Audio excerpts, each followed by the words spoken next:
मित्रों नमस्कार। मैं Rajwant sir youth competition times के ऑनलाइन प्लेटफॉर्म पर आपका हार्दिक स्वागत करता हूं, अभिनंदन करता हूं। मित्रों, हम लोग असिस्टेंट प्रोफेसर के से संबंधित जो है अध्ययन करने चल रहे हैं। इसका क्या शेड्यूल है, क्या पैटर्न है, इस पर शुरुआती चर्चा हम करेंगे, फिर अपने विषय इतिहास पर हम आएंगे। तो मित्रों देखिए, assistant professor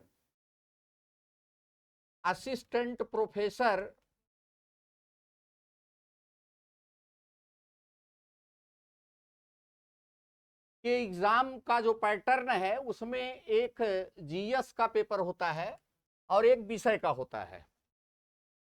GS general studies और सब्जेक्ट का होता है, विषय का होता है, सब्जेक्ट होता है। तो इसमें 100 प्रश्न आते हैं।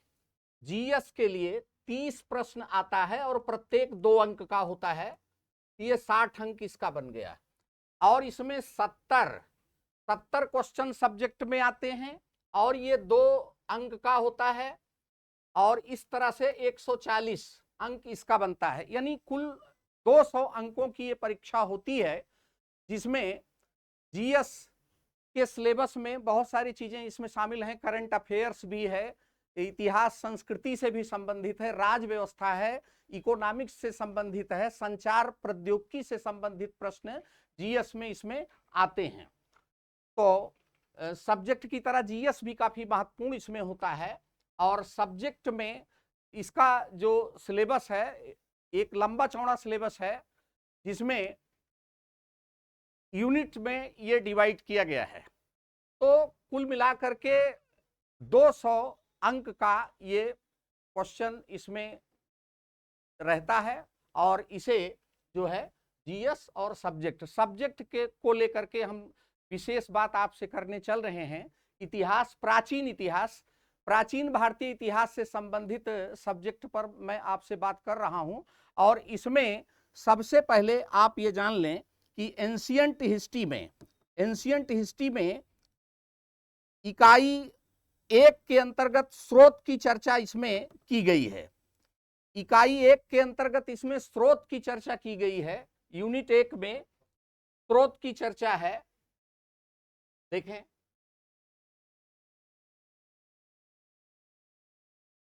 यूनिट 1 में स्रोत, इतिहास जानने के स्रोत बहुत ही महत्वपूर्ण है। और असिस्टेंट प्रोफेसर के अलावा और भी बहुत सारे जो एग्जाम होते हैं उसमें स्रोतों से संबंधित 2-3 प्रश्न जरूर रहते हैं। अब जैसा कि यूनिट 1 में स्रोत यानी सोर्सेज, इतिहास जानने के स्रोत को डिफाइन इसमें किया गया है। और जैसे कि इसमें दिया गया है पुरातात्विक स्रोत, अन्वेषण, उत्खनन, अभिलेख, मुद्रा, स्मारक।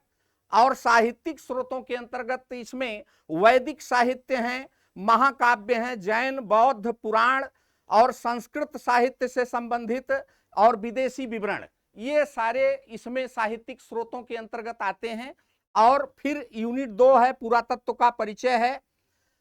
फिर प्रागैतिहासिक, आद्यैतिहासिक काल से संबंधित है। फिर सिंधु सभ्यता है और ऐतिहासिक काल का आरंभ है। मौर्य एवं मौर्योत्तर काल से संबंधित जानकारी है। गुप्त, गुप्तोत्तर काल, दक्कन, दक्षिण भारत, पूर्व मध्य काल। और फिर इतिहास में स्रोत प्रविधि है। तो यहां पर जो हम शुरुआत करने चल रहे हैं, इतिहास और शोध प्रवृत्ति को सबसे पहले हम यहां से उठाते हैं। इतिहास क्या है? इतिहास शास्त्र से संबंधित हिस्टोग्राफी जिसको हम कहते हैं, वहां से हम अपनी शुरुआत करने चल रहे हैं और फिर हम स्रोत की बात करेंगे इसके बाद। तो सबसे पहले देखते हैं कि इतिहास क्या है।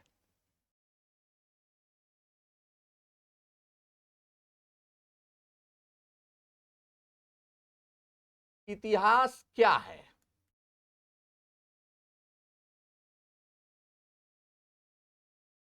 What is history? इतिहास क्या है, व्हाट इज हिस्ट्री?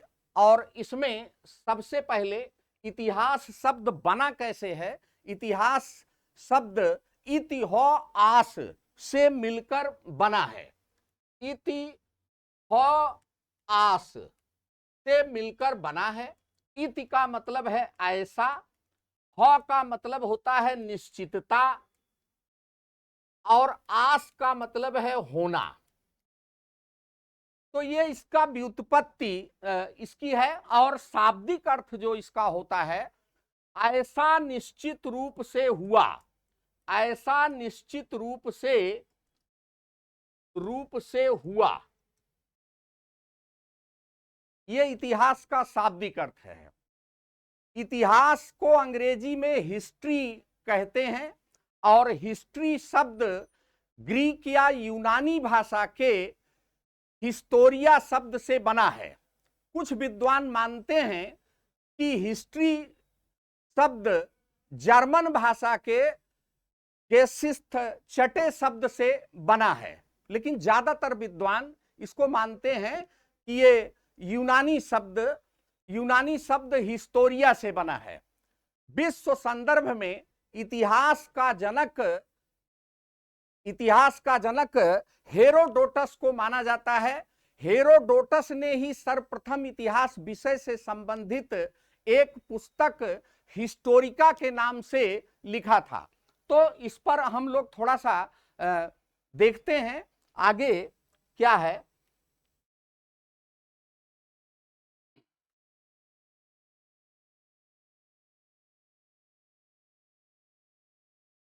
तो इतिहास क्या है, इसके अंतर्गत हम लोग देखेंगे इतिहास की व्युत्पत्ति। इतिहास शब्द की व्युत्पत्ति यहां पर एक तो भारतीय संदर्भ में यहां पर, और एक पाश्चात्य संदर्भ में। भारतीय संदर्भ में और पाश्चात्य संदर्भ में। और फिर इतिहास की परिभाषा देखेंगे। इतिहास की परिभाषा भी दो संदर्भ में देखेंगे। एक पाश्चात्य संदर्भ में, सबसे पहले पाश्चात्य संदर्भ में, और एक भारतीय संदर्भ में। और फिर हम दोनों में अंतर देखेंगे। पाश्चात्य एवं भारतीय संदर्भ में अंतर, पाश्चात्य एवं भारतीय इतिहास दृष्टिकोण में अंतर, ये देखेंगे। तो इस बात को अगर हम आगे बढ़ाएं तो देखते हैं कि पाश्चात्य संदर्भ में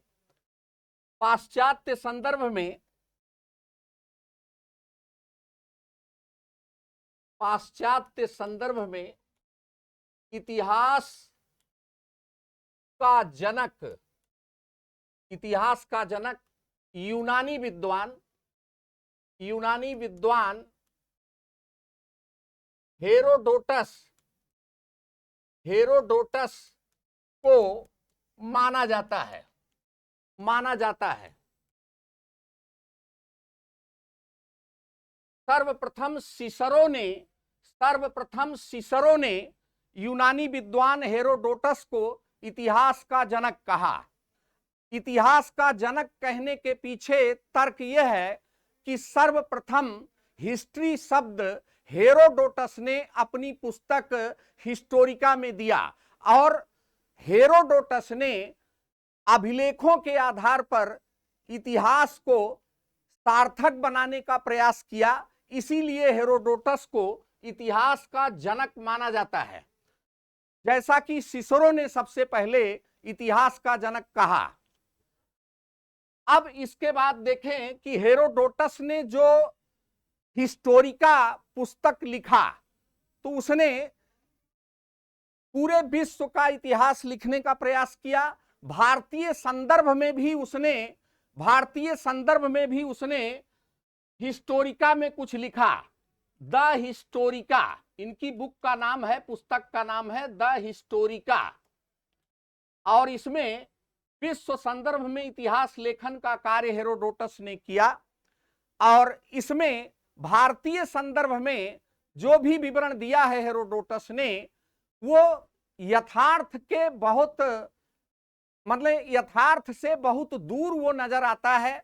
इसीलिए हेरोडोटस को कभी कभी गप्पी इतिहासकार भी कहा जाता है, क्योंकि वह भारत तो आया नहीं था, तो उसने जो कुछ भी अपना विवरण दिया है वह अप्रत्यक्ष रूप से उसने दिया है, प्रत्यक्ष विवरण यहां पर नहीं है। तो इसीलिए बहुत बढ़ा चढ़ा करके बातें हिस्टोरिका में इसने की हैं भारत के बारे में, तो इसलिए हेरोडोटस को एक गप्पी इतिहासकार, गप हाँकने वाला इतिहासकार कहा जा सकता है, जैसा कि कुछ विद्वानों ने कहा है।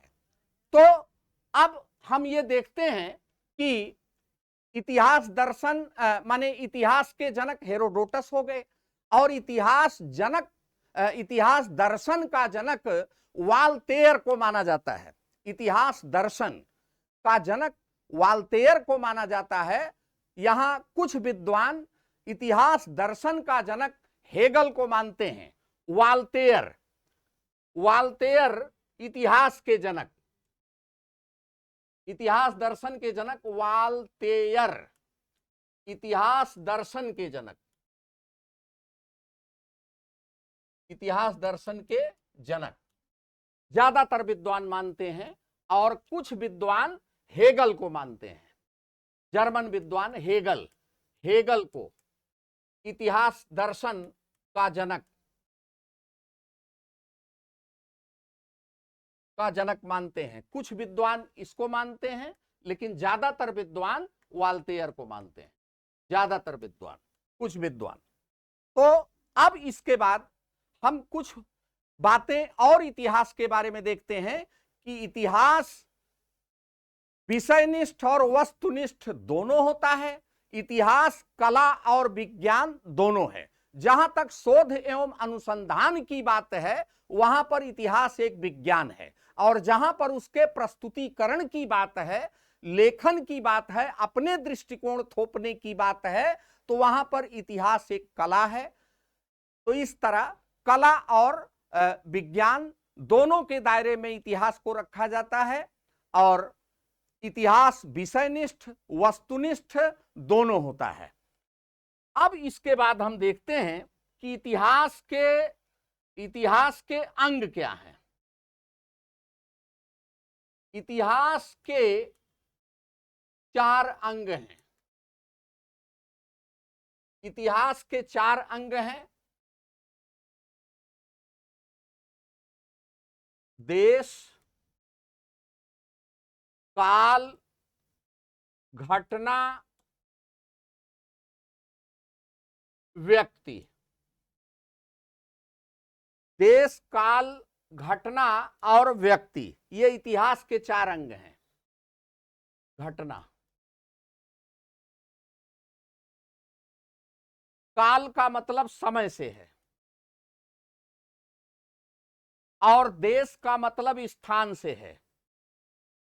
देश का मतलब स्थान से है, और घटना, हर घटना जो भी इतिहास में घटित होती है उसके पीछे कोई ना कोई कारण जरूर होता है। कारण कार्य संबंध जो है इस पर निर्भर है घटना के पीछे, और व्यक्ति इसके लिए जो है कर्ता होता है, जिम्मेदार होता है। तो इतिहास के ये 4 अंग स्वीकार किए गए हैं इतिहास शास्त्र के अनुसार। अब इसके बाद क्या महत्वपूर्ण है। पहले यह माना जाता था कि इतिहास में काल महत्वपूर्ण होता है, लेकिन अब जो है यह माना जा रहा है कि घटनाएं महत्वपूर्ण होती हैं। घटनाओं के महत्वपूर्ण होने के कारण ही काल का महत्व होता है। अब ऐसा माना जा रहा है, ये दृष्टिकोण अब सामने आया है कि घटनाएं ज्यादा महत्वपूर्ण होती हैं। जैसे इतिहास में हम देखते हैं प्लासी के युद्ध के बारे में, बक्सर के युद्ध के बारे में, तो डेट तो ठीक है, डेट को पहले माना जाता था, लेकिन अब जो माना जा रहा है कि घटनाएं, उस समय की परिस्थितियां, कारण कार्य संबंध, ये ज्यादा महत्वपूर्ण है। ठीक है, अब आगे चलते हैं। अब इसमें देखते हैं कि परिभाषाएं क्या हैं। पाश्चात्य संदर्भ में और भारतीय संदर्भ में। हम परिभाषाएं इतिहास की देखेंगे और फिर दृष्टिकोण में अंतर देखेंगे, और फिर इसके बाद हम आगे चलेंगे, इतिहास लेखन परंपरा की बात करेंगे। तो सबसे पहले आप देखें इतिहास की परिभाषा या परिभाषाएं।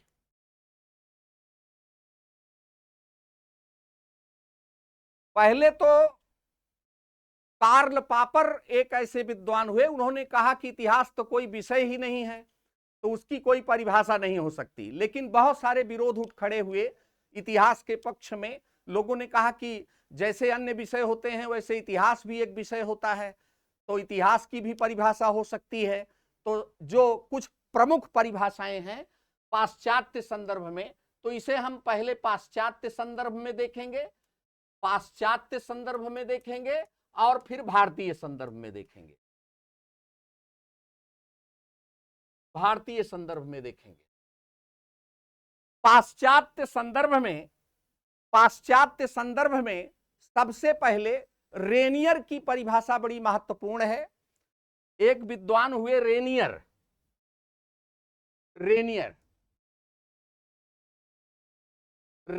के अनुसार इतिहास कहानी है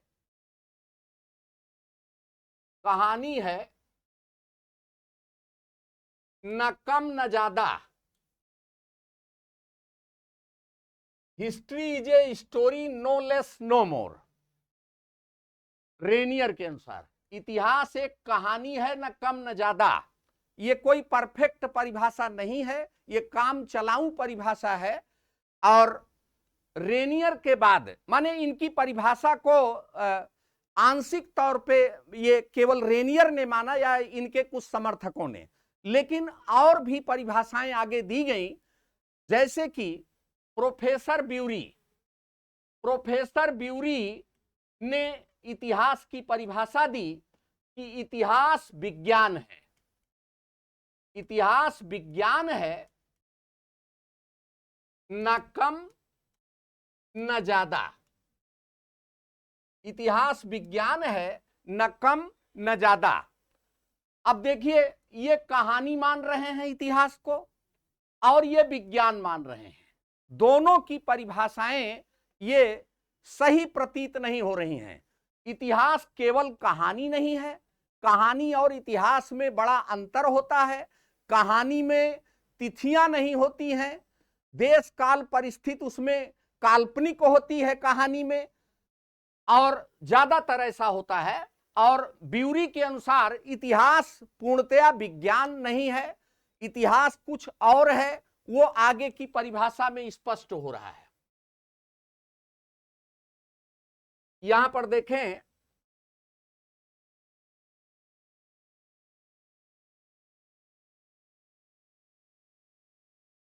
एक विद्वान है पावेल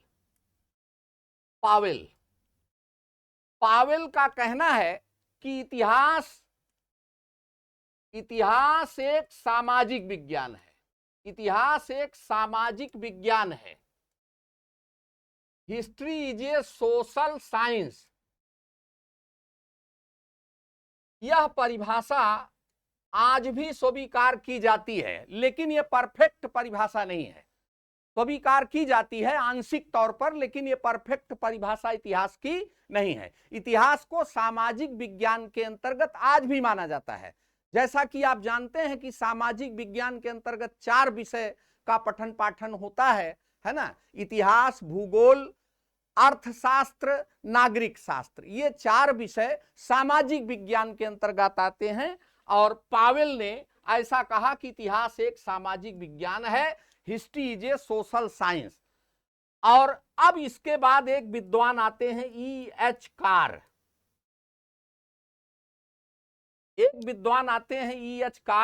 इन्होंने कहा कि इतिहास अतीत एवं वर्तमान के बीच संवाद है। कहीं कहीं लिखा रहता है कि इतिहास अतीत और वर्तमान के बीच सेतु है। सेतु कहें या संवाद कहें, इतिहास अतीत एवं वर्तमान के बीच संवाद है, या कहीं कहीं सेतु लिखा रहता है। सेतु का मतलब पुल होता है, ब्रिज होता है, अतीत और वर्तमान को जोड़ने की कड़ी इतिहास को कहा गया। और इसे हम जो है एक फिगर के तौर पर ऐसा भी देख सकते हैं कि भाई ये दो पिलर हैं, एक अतीत का पिलर है, एक वर्तमान का पिलर है। ये अतीत है, बीता हुआ जो कल है, जो बीता हुआ काल है वो अतीत है, ये वर्तमान है, और दोनों को जोड़ने का काम इतिहास करता है, दोनों को जोड़ने का काम इतिहास करता है।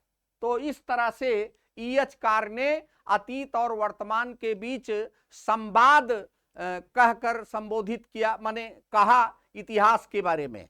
और ये कुछ आंशिक सच्चाई इसमें है, अतीत को वर्तमान से जोड़ने का काम इतिहास करता है। और अब देखें कि एक परफेक्ट परिभाषा इतिहास की क्या दी जा सकती है। तो यहां पर इतिहास की एक परफेक्ट परिभाषा हम देखते हैं। वस्तुतः इतिहास अतीत की घटनाओं का वर्तमान परिप्रेक्ष्य में साहित्यिक एवं पुरातात्विक स्रोतों पर आधारित क्रमबद्ध एवं व्यवस्थित अध्ययन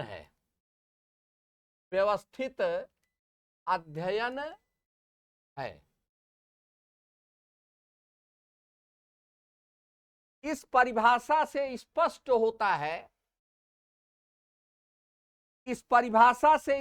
होता है कि इतिहास जानने के दो प्रमुख स्रोत हैं, साहित्यिक स्रोत और पुरातात्विक स्रोत।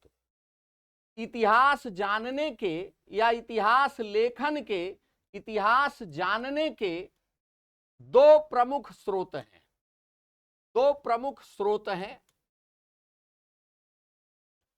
पहला साहित्यिक स्रोत और दूसरा पुरातात्विक स्रोत।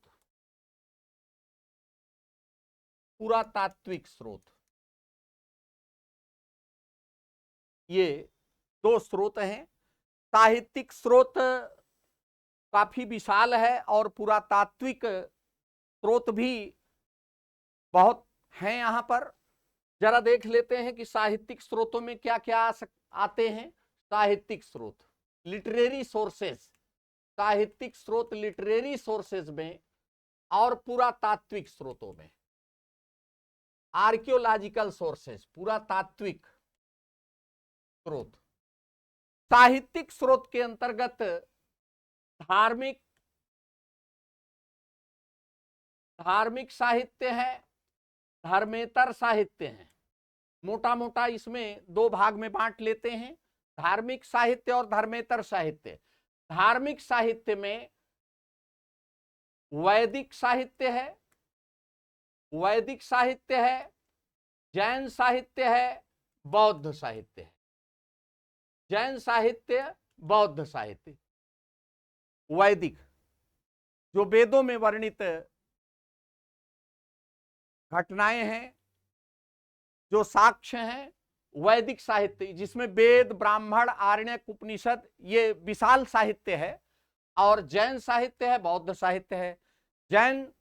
जैन आगम है, बौद्ध त्रिपिटक है, तो बहुत विशाल है। इतिहास लेखन परंपरा में हम मतलब साहित्यिक स्रोतों को इतिहास लेखन परंपरा के अंतर्गत एक नए ढंग से हम पढ़ने का प्रयास करेंगे। बहुत पुरानी चीजें जैसा कि लोग पढ़ते चले आ रहे हैं, उससे थोड़ा सा हट करके नए ढंग से हम देखेंगे। और आजकल इतिहास लेखन परंपरा से संबंधित प्रश्न भी पूछे जा रहे हैं।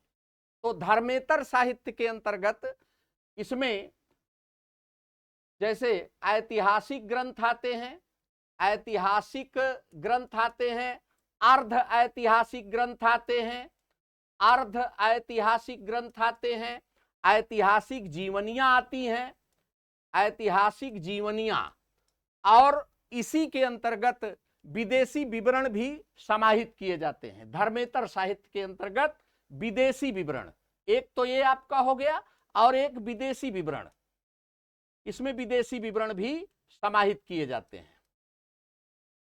पुरातात्विक स्रोतों के अंतर्गत जैसे कि अभिलेख हैं, अभिलेख एपिग्राफी के अंतर्गत इसका अध्ययन किया जाता है। अभिलेख, अभिलेख हैं, सिक्के हैं, और मृदभांड हैं, पाटरी, मृदभांड, और स्मारक। स्मारक में जैसे कि स्तूप हो गए, विहार हो गए, चैत्य हो गए, मंदिर हो गए, मूर्तियां हो गई, गुफाएं हो गई, तो इनका अध्ययन इसमें काफी विस्तार से किया जाता है। अब इसके बाद हम देखते हैं कि भारतीय संदर्भ में इतिहास की परिभाषा कहां मिलती है। भारतीय संदर्भ में,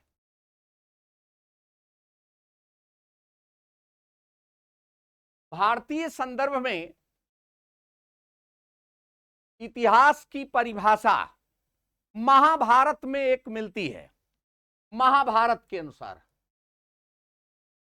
महाभारत के अनुसार ऐसी सरस कथा, ऐसी सरस कथा जिससे धर्म, अर्थ, काम और मोक्ष की प्राप्ति होती है, मोक्ष की प्राप्ति होती है, इतिहास कहलाती है।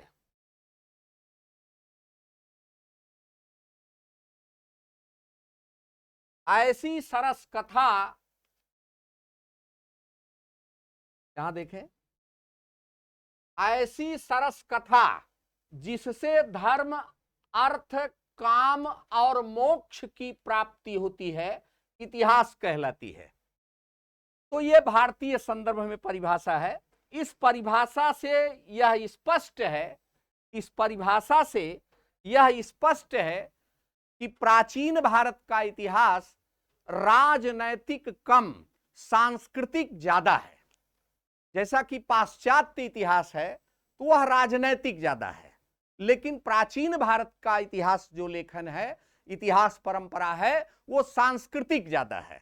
धर्म, अर्थ, काम, मोक्ष पर यहां पर जोर दिया जाता है, जबकि पाश्चात्य संदर्भ में कारण कार्य संबंध पर जोर दिया जाता है।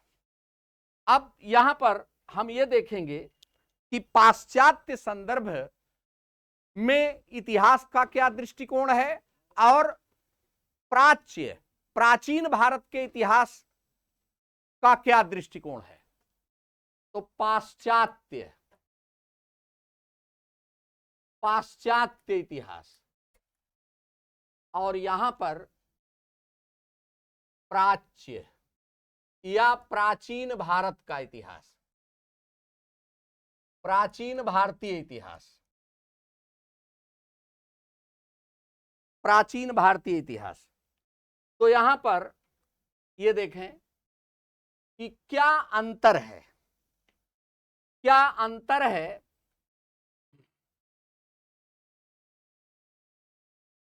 अंतर, दृष्टिकोण में अंतर।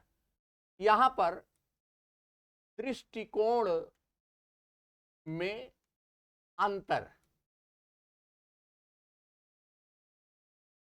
कुछ पॉइंट्स आप देख लें कि क्या अंतर है। पाश्चात्य इतिहास, यहां देखें, पाश्चात्य इतिहास क्या है, राजनैतिक है, राजनैतिक इतिहास, पॉलिटिकल हिस्ट्री पर ज्यादा जोर दिया गया है पाश्चात्य इतिहास में। हेरोडोटस ने भी पॉलिटिकल हिस्ट्री पर ज्यादा जोर दिया है। और यहां पर सांस्कृतिक इतिहास, सांस्कृतिक इतिहास। हमारा जो प्राचीन भारत का इतिहास है, जो हमारे ऋषि मनीषियों का दृष्टिकोण रहा है, वह सांस्कृतिक इतिहास पर ज्यादा जोर उनका रहा है। सांस्कृतिक इतिहास पर उनका ज्यादा जोर रहा है। राजनैतिक इतिहास और सांस्कृतिक इतिहास का यह अंतर है। और यहां पर देखें एक अंतर, दूसरा अंतर देखें, कारण कार्य संबंध, कारण कार्य संबंध पर जोर, ज्यादा जोर कारण कार्य संबंध पर दिया गया है। कारण कार्य संबंध पर आधारित इतिहास लेखन को वैज्ञानिक इतिहास माना गया है। और यहां पर क्या है, धर्म, अर्थ, काम और मोक्ष पर जोर, या इसे हम आधारित भी कह सकते हैं कि कारण कार्य संबंध पर आधारित है पाश्चात्य इतिहास, और प्राचीन भारत का या प्राच्य भारतीय इतिहास जो है ये धर्म, अर्थ, काम और मोक्ष पर जोर दिया गया है, या हम इसको आधारित कह सकते हैं। आधारित, यहां पर भी हम आधारित कह सकते हैं, या जोर दिया गया है, दोनों में से कुछ भी हम कह सकते हैं। और इसके बाद देखें कि तीसरा अंतर क्या है। तीसरा अंतर यहां पर देख लें, तीसरा अंतर है कि पाश्चात्य इतिहास, पाश्चात्य इतिहास एक रेखीय है, एक रेखीय, एक रेखीय इतिहास, एक रेखीय इतिहास है ये। यानी इतिहास का आरंभ होता है और उसका अंत हो जाता है। ये पाश्चात्य संदर्भ में है, आरंभ है और अंत, आरंभ होता है और फिर उसका अंत हो जाता है। ये आरंभ है यहां पर एक रेखा में आरंभ, और यहां पर अंत।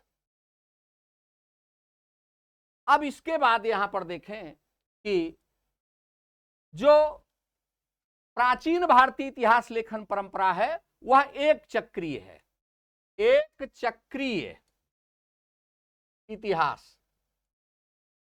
एक चक्रीय इतिहास का मतलब है कि इतिहास का कभी अंत नहीं होता, बल्कि वो चक्रीय रूप में एक के बाद एक वो घटनाएं उसकी घटित होती रहती हैं देश काल परिस्थितियों के अनुसार, और फिर घूम करके वो आता है। ऐसी परंपरा हमें पुराणों में देखने को मिलती है। पुराणों में एक चक्रीय परंपरा देखने को मिलती है। वहां सृष्टि से लेकर के प्रलय तक की बात की गई है।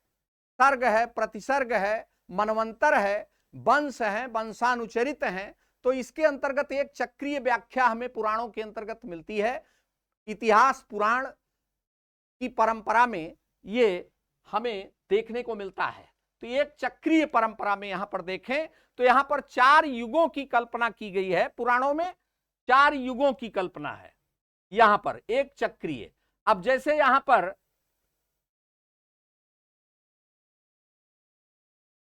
पर देखें एक चक्रीय इतिहास में, एक चक्रीय इतिहास में आप यहां पर देख लें कि पुराणों की परंपरा के अनुसार क्या है, कैसे है। तो यहां पर सबसे पहले जो है वो सबसे पहले सतयुग की चर्चा है।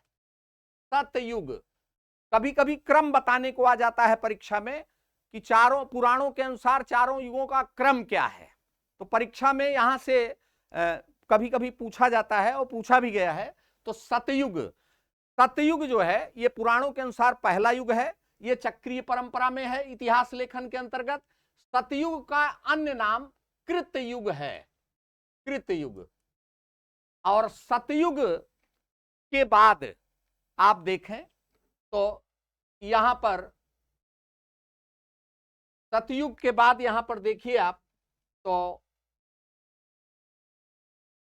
त्रेता युग है, फिर द्वापर युग है और फिर कलयुग है।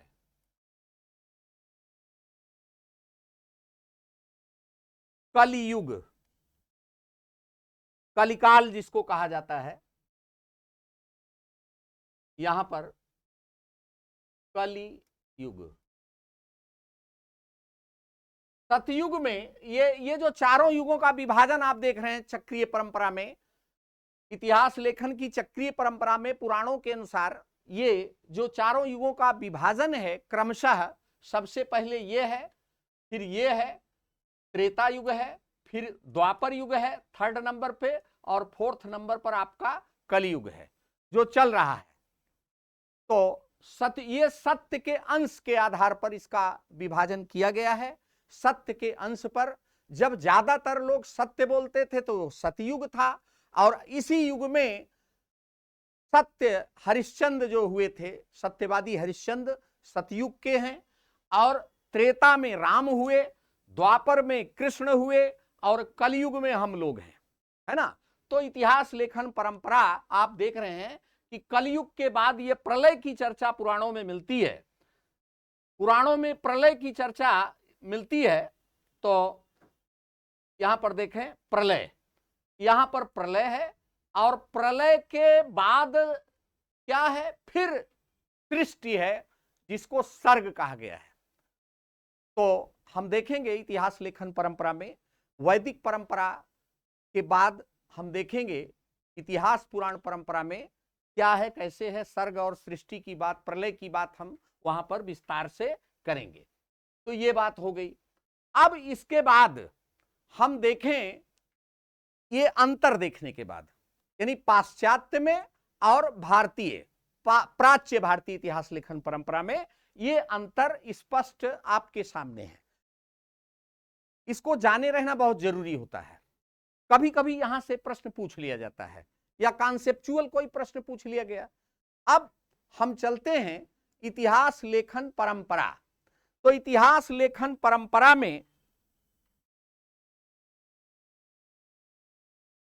इतिहास लेखन परंपरा में जब हम चलते हैं तो सबसे पहले प्राचीन भारतीय इतिहास लेखन परंपरा देखें, भारतीय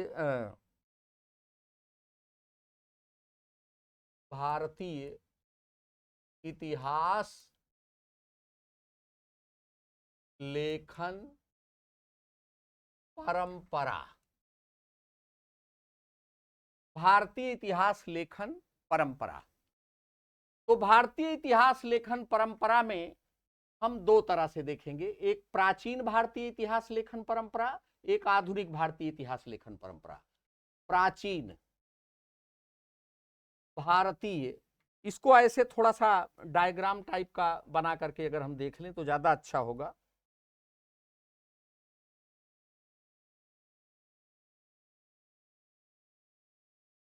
इसे ऐसे हम देख लें, ऐसे। तो प्राचीन भारतीय इतिहास लेखन परंपरा, यहां पर प्राचीन भारतीय इतिहास लेखन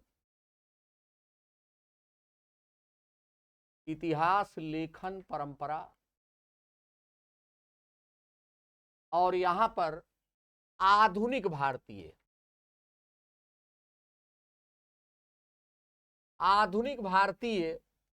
इतिहास लेखन परंपरा।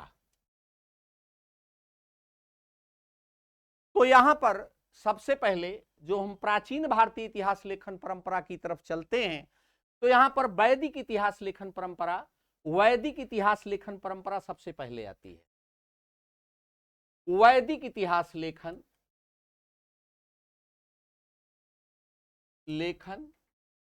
परंपरा, ये डिवाइडेशन, विभाजन क्यों किया गया? सबसे पहले तो यहां पर इसके हम मूल की तरफ चलेंगे, जड़ की तरफ चलेंगे कि ऐसा अध्ययन करने की आज आवश्यकता क्यों पड़ी। जो ब्रिटिश इतिहासकार थे, सबसे पहले आधुनिक ढंग से इतिहास लेखन का कार्य ब्रिटिश विद्वानों ने किया, इतिहासकारों ने किया, जिसमें जेम्स मिल का नाम आता है। जेम्स मिल का नाम आता है, उन्होंने सबसे पहले भारत का इतिहास आधुनिक ढंग से लिखने का प्रयास किया। और फिर स्मिथ महोदय आते हैं, वी.ए. स्मिथ महोदय, इतिहास लेखन परंपरा में, आधुनिक भारतीय इतिहास लेखन परंपरा में। तो उन्होंने अपने इतिहास लेखन में भारतीय इतिहास की परंपरा को नकार दिया। माने यह कहा उन्होंने कि भारतीयों को इतिहास का कोई ज्ञान नहीं था, भारत के लोग इतिहास नहीं जानते, जो इतिहास नहीं जानता अपने बाप को नहीं जानता, और जिस देश का कोई इतिहास नहीं होता वहां के लोग असभ्य और जंगली समझे जाते हैं।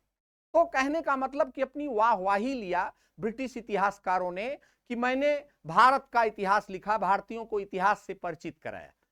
ठीक है, तो इसके जवाब में, इस ब्रिटिश दृष्टिकोण के जवाब में ही जो है हमारे राष्ट्रवादी इतिहासकारों ने प्राचीन भारतीय इतिहास लेखन परंपरा को सामने रखा, उस पर लेखन कार्य किया और एक करारा जवाब दिया ब्रिटिश इतिहासकारों को, साम्राज्यवादी इतिहासकारों को एक करारा जवाब दिया और यह बताया कि हमारे यहां प्राचीन काल से ही ऋषि और मनीषियों में इतिहास लेखन की परंपरा रही है और इस परंपरा को वैदिक काल से ही माना गया।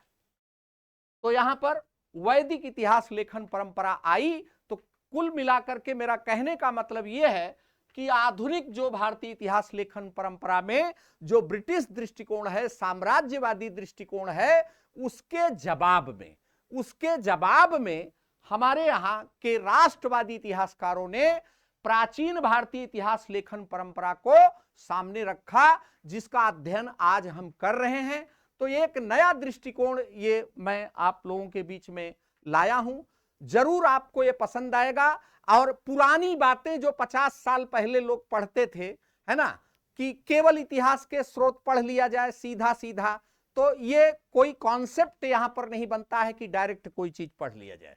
तो इतिहास के स्रोतों को हम इतिहास लेखन परंपरा के अंतर्गत ही लेकर के चलेंगे। तो वैदिक इतिहास लेखन परंपरा इस क्रम में सबसे पहले आती है और इसके बाद वैदिक इतिहास लेखन परंपरा के बाद हम आते हैं इतिहास पुराण परंपरा पर। दूसरे नंबर पर इतिहास पुराण परंपरा,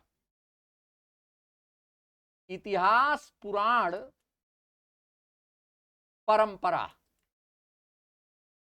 कहने का मतलब कि हमारे प्राचीन जो मनीषी थे, जो ऋषि थे, जो विद्वान थे, वो इतिहास से परिचित थे और कुल मिलाकर के अप्रत्यक्ष रूप में और कहीं कहीं प्रत्यक्ष रूप से भी इतिहास की झलक हमें इन प्राचीन ग्रंथों में देखने को मिलती है। चाहे वो वैदिक साहित्य रहा हो, वेद, ब्राह्मण, आरण्यक, उपनिषद में हर जगह हमें अप्रत्यक्ष रूप से, कहीं कहीं प्रत्यक्ष रूप से इतिहास बोध की जानकारी मिलती है, इतिहास परंपरा की जानकारी मिलती है। और पुराण तो एक तरह से इतिहास पुराण ही कहा जाता है इनको, इतिहास प्राचीन आख्यान है, पुराण का शाब्दिक अर्थ ही है प्राचीन आख्यान। तो इसके बाद देखें तीसरे नंबर पर हम जो आते हैं तो इसमें सूत मागध परंपरा है। सूत मागध परंपरा, आजकल यहां से प्रश्न पूछे जा रहे हैं, सूत मागध क्या होते थे? सूत मागध परंपरा जो आगे चल करके चारण और भाट कहे गए राजपूत काल में, जो दरबारी कवि होते थे। लेकिन ये पुराणों के काल, मतलब जो पौराणिक काल जो आपका है, इसमें यहां से जो पुराण संकलन की बात आती है तो उसमें मागध सूत जो ये काम करते थे, ये एक तरह से भ्रमणशील इतिहास के जानकार होते थे, भ्रमणशील इतिहास के जानकार होते थे और लोगों का राजवंशावलियां आदि की जानकारी इनके पास होती थी। तो ये सूत और मागध कहे गए। अब इसके बाद महाकाव्य परंपरा आती है। तो महाकाव्य परंपरा में हम लोग रामायण और महाभारत के बारे में विस्तृत अध्ययन यहां पर देखेंगे, जो कि स्रोतों के अंतर्गत भी नहीं हो पाता है उतना बृहद अध्ययन यहां पर हम देखेंगे। तो महाकाव्य परंपरा, महाकाव्य परंपरा में 2 महाकाव्यों पर, रामायण और महाभारत पर एकदम अद्यतन जानकारी हम लेकर के आपके बीच में आएंगे और प्रश्न भी यहां से पूछे जा रहे हैं। अब परंपरागत प्रश्न नहीं पूछे जा रहे हैं बल्कि अपडेट पूछे जा रहे हैं, अद्यतन प्रश्न पूछे जा रहे हैं। ये हम यहां पर लेकर के आपके बीच में आएंगे। महाकाव्य परंपरा, महाकाव्य परंपरा के बाद आप देखें कि जैन परंपरा में हम जैन साहित्य को देखेंगे। यहां पर 5वें नंबर पर जैन परंपरा। हमारे यहां जो जैन मनीषी थे, जैन आचार्य थे, इन्होंने अपने रचनाओं में, अपनी कृतियों में इतिहास के प्रति जो अपना दृष्टिकोण व्यक्त किया है, जो भी अपना दृष्टिकोण व्यक्त किया है, एक तरह से सांस्कृतिक जो झलक यहां पर मिलती है, हम इसको देखेंगे। जैन परंपरा के अंतर्गत जैन साहित्य को आगम कहा जाता है। आगम पर हम बृहद चर्चा यहां पर करेंगे। और छठे नंबर पर बौद्ध परंपरा आती है, जिसमें त्रिपिटक बौद्ध परंपरा में हम त्रिपिटक पर चर्चा करेंगे। यहां पर आगम की चर्चा करेंगे, आगम जैन साहित्य की चर्चा करेंगे, यहां त्रिपिटक की चर्चा करेंगे और यहां पर रामायण महाभारत की चर्चा करेंगे।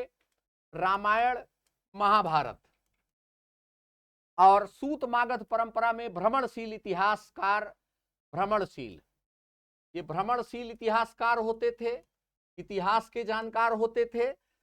और यहां पर हम 18 पुराणों का एक सामान्य परिचय देखेंगे, इनकी विषय वस्तु देखेंगे, इनके महत्व को हम उजागर करेंगे। और वैदिक परंपरा में हम देखेंगे गाथा, नाराशंसी, ये शब्दावलियां हैं, कभी कभी पूछ ली जाती हैं कि नाराशंसी से क्या तात्पर्य है, तो हम इसको इसके अंतर्गत देखेंगे। गाथा, नाराशंसी, आख्यान। तो इतने महत्वपूर्ण हैं इतिहास लेखन परंपरा के अंतर्गत जो भी आपके सामने ये प्रस्तुत किया गया। अब इसके आगे हम देखेंगे, वैसे बहुत सी परंपराएं हैं, लेकिन महत्वपूर्ण परंपरा में लास्ट में हम देखेंगे कल्हड़ के रास तरंगिणी की परंपरा, कल्हड़ कृत रास तरंगिणी की परंपरा, जिसे आधुनिक इतिहास की श्रेणी में रखा जा सकता है। प्राचीन भारतीय इतिहास से संबंधित ये कल्हड़ कृत रास तरंगिणी को हम ज्यादा महत्व दे सकते हैं आधुनिक दृष्टिकोण से। इतिहास लेखन का यह सच्चा प्रयास माना जाता है। राज तरंगिणी की परंपरा। अब देखिए, कल्हड़ कृत रास तरंगिणी से भी प्रश्न पूछा जाता है। कश्मीर का इतिहास अगर जानना है तो कल्हड़ की रास तरंगिणी पर हमको निर्भर होना पड़ता है। कल्हड़ संस्कृत के कवि विद्वान हैं, कल्हड़ के पिता दरबारी थे, कल्हड़ दरबारी नहीं थे। तो अच्छा, दरबारी होने पर इन पर दबाव रहता, दरबारी ना होने पर इतिहास लेखन में इन पर कोई दबाव नहीं है। कल्हड़ कृत रास तरंगिणी की परंपरा यहां पर हम देखेंगे और यहां से प्रश्न भी पूछा जाता है कि रास तरंगिणी में कितनी तरंग हैं, कितने श्लोक हैं, ऐसा परीक्षाओं में पूछा गया है। तो ये हो गया आपका प्राचीन भारतीय इतिहास लेखन परंपरा। और इसके बाद हम देखते हैं आधुनिक इतिहास लेखन परंपरा में। आधुनिक इतिहास लेखन परंपरा में यहां देखें, शुरुआत में जहां पर हम लोग चले थे आधुनिक इतिहास लेखन परंपरा में, तो एक नया पेज ले लेते हैं और उसमें हम आपको दिखाते हैं आधुनिक इतिहास लेखन पर।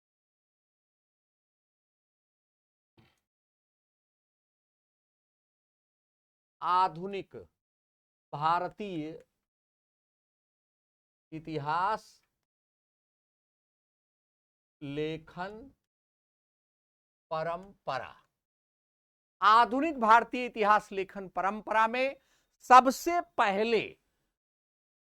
पहले आप देखें तो यहां पर ब्रिटिश दृष्टिकोण आता है। ब्रिटिश इतिहास लेखन या इसी को हम साम्राज्यवादी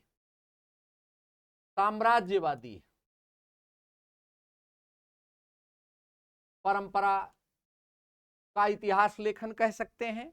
और इसके जवाब में ब्रिटिश इतिहास लेखन, साम्राज्यवादी इतिहास लेखन की शुरुआत जेम्स मिल ने किया और इन्होंने भारत का इतिहास सांप्रदायिक आधार पर 3 भागों में बांट करके लिखा था। प्राचीन काल को इन्होंने हिंदू युग कहा, मध्यकाल को मुस्लिम युग कहा और आधुनिक काल को इन्होंने ब्रिटिश युग कहा था। तो पहली बार जो है आधुनिक ढंग से इतिहास लेखन का कार्य ब्रिटिश दृष्टिकोण से जेम्स मिल के द्वारा किया गया और इनकी परंपरा को आगे बढ़ाया और बृहत इतिहास लेखन का कार्य किया जॉन वी.ए. स्मिथ ने। वी.ए. स्मिथ, जिनको स्मिथ महोदय आप कह सकते हैं, तो एक बृहत इतिहास लेखन का कार्य किया और ये मिल की परंपरा के ही थे। और भारतीय दृष्टिकोण इनका जो है, जो भारतीयों के प्रति दृष्टिकोण है वो आक्षेप ज्यादा है ना। ये हम देखेंगे वी.ए. स्मिथ के इतिहास लेखन परंपरा में ये 2 आते हैं। इसमें एक तो जेम्स मिल आते हैं, जेम्स मिल, और एक इसमें वी.ए. स्मिथ आते हैं। और अब देखें ब्रिटिश इतिहास लेखन में जो भारतीयों के बारे में जो इनका दृष्टिकोण था, जो एक विरोधी दृष्टिकोण था, उसके जवाब में राष्ट्रवादी इतिहास लेखन की परंपरा आई। राष्ट्रवादी इतिहास लेखन, जिसमें कई इतिहासकार हैं। हेमचंद राय चौधरी हैं, आर.के. मुखर्जी हैं और के.पी. जायसवाल हैं, बहुत सारे हैं। और इसके बाद दोनों के विरोध में, चाहे वो ब्रिटिश इतिहास लेखन हो चाहे राष्ट्रवादी इतिहास लेखन हो, दोनों के विरोध में जो इतिहास लेखन परंपरा हमारे यहां आई वो है मार्क्सवादी इतिहास लेखन परंपरा। मार्क्सवादी इतिहास लेखन परंपरा। और फिर मार्क्सवादी इतिहास लेखन परंपरा के बाद हम देखें तो एक उपाश्रयी इतिहास लेखन परंपरा है, सबल्टर्न हिस्ट्री, उपाश्रयी इतिहास लेखन। मार्क्सवादी जो इतिहास लेखन परंपरा है वो कार्ल मार्क्स की अवधारणा पर आधारित है। वर्ग संघर्ष पर आधारित इतिहास लेखन का कार्य इसमें किया गया। जैसा कि कार्ल मार्क्स ने कहा था कि संपूर्ण विश्व का जो इतिहास है वो वर्ग संघर्ष का इतिहास है। और फिर उपाश्रयी इतिहास लेखन, इसको अंग्रेजी में सब अल्टर्न इतिहास लेखन कहते हैं। तो देखिए मार्क्सवादी इतिहास लेखन में 2 प्रसिद्ध हमारे यहां इतिहासकार का नाम हम ले सकते हैं। और वैसे तो माने रामशरण शर्मा, डॉक्टर रामशरण शर्मा और रोमिला थापर, डॉक्टर रोमिला थापर। रामशरण शर्मा दिवंगत हो गए हैं और डॉक्टर रोमिला थापर। रामशरण शर्मा का भारतीय सामंतवाद, इनका अद्यतन जो पुस्तक है इतिहास पर, और रोमिला थापर का मतलब अशोक एवं मौर्य साम्राज्य का पतन बहुत प्रसिद्ध पुस्तक है इतिहास पर। ये 2 बहुत प्रसिद्ध रहे हैं और इनके दृष्टिकोण ही जो है, जो इनका दृष्टिकोण है मार्क्सवादी, परीक्षाओं में लगभग मैं समझ रहा हूं कि वहीं से कुछ न कुछ उनकी पुस्तकों से पूछा ही जा रहा है। और उपाश्रयी इतिहास लेखन को अंग्रेजी में सब अल्टर्न इतिहास लेखन कहा जाता है। और इसके जो प्रतिष्ठापक इतिहासकार रहे हैं वह रणजीत गुहा रहे हैं। रणजीत गुहा और आधुनिक जो भारतीय माने आधुनिक भारत का जो इतिहास लेखन एक किया गया है सुमित सरकार का पक्ष भी जो है सबल्टर्न ही है। सबल्टर्न हिस्ट्री का जो मूल उद्देश्य है लेखन का या परंपरा का, उसमें यह है कि इतिहास को नीचे से देखा जाना चाहिए। इतिहास लेखन परंपरा समाज के निम्न स्तर के लोगों का भी इतिहास लिखा जाना चाहिए, इनका ऐसा मानना था। तो मित्रों, आज यहीं पर मैं अपनी वाणी को विराम देता हूं। फिर आगे हम ये इतिहास लेखन परंपरा को लेकर के चलेंगे और विस्तार से यहाँ पर हम इसका अध्ययन करेंगे और क्वेश्चन कैसे कैसे बन रहे हैं, क्या क्या आ रहे हैं आज विभिन्न परीक्षाओं में, उस पर भी एक दृष्टि हम डालेंगे। Thank you.